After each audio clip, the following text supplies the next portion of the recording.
सबसे पहले बुलेटिन में बात करेंगे अहम कानून साजी के लिए हुकूमत का बड़ा इकदाम। सदर ममलिकत ने पार्लियामेंट का मुश्तरका इजलास 11 नवंबर को तलब कर लिया। काबीना इजलास में हुकूमत ने कानून साजी से मुतालिक इत्तेहादी जमातों को ब्रीफिंग दी। वज़ीर ख़ारजा शाह महमूद कुरैशी कहते हैं इत्तेहादी अरकान की अक्सरियत का रद्द अमल मस्बत था, कुछ ने क़यादत से मशवरे का वक्त मांग लिया।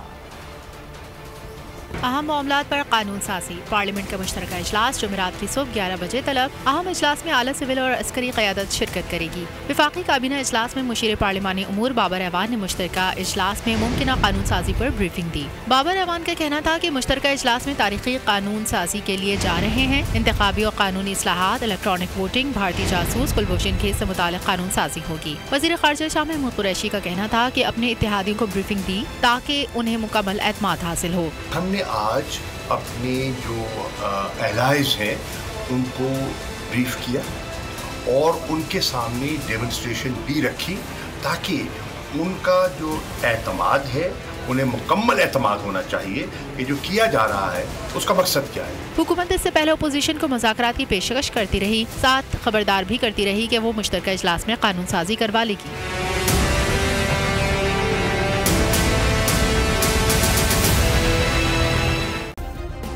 सब्सक्राइब करें और बेल दबाएं ताकि कोई खबर रह न जाए।